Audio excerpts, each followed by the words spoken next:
Let's talk in more detail about the heat engine. So really we're talking about something that continues to work, and therefore it's actually taking advantage of cycles. So the cycles involve the absorption of heat. So the engine absorbs heat.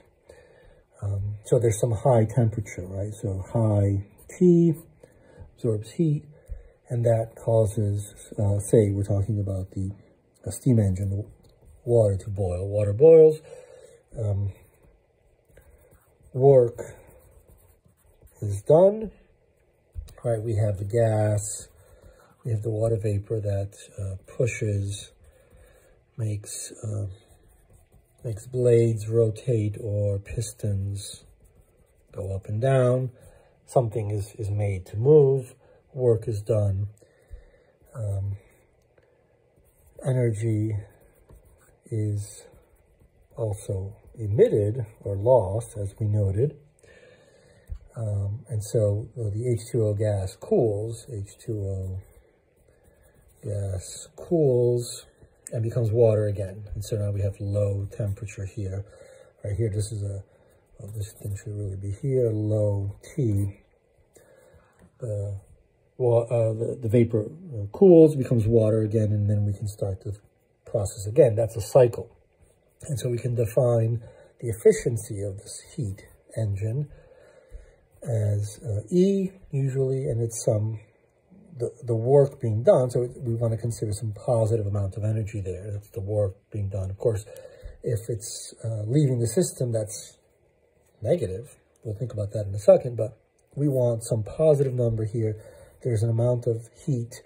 Let's just put positive values around that. That comes in, it's really positive because here we have a Q1, we said, that comes in, so that's positive. We have an engine here, and then we have some work.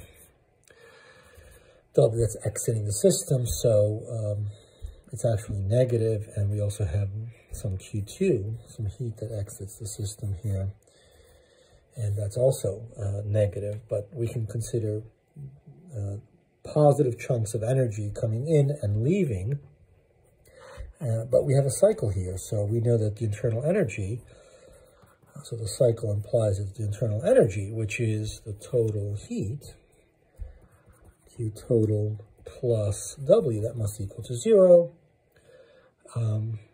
But maybe we can write this as W is equal to, this thing is negative, so it's really minus some positive. So W engine, that's a positive quantity.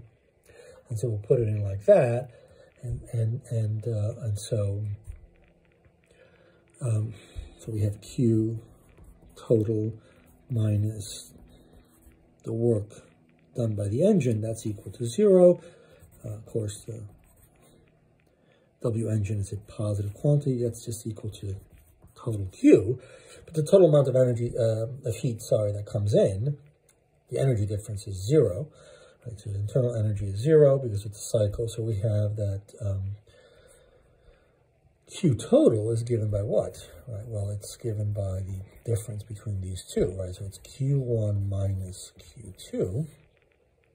And so we can write the efficiency of the engine in terms of heat. Difference is Q1 minus Q2 over Q1, or 1 minus Q2 over Q1, and this is less than 1, right? Because Q2 apparently is never 0.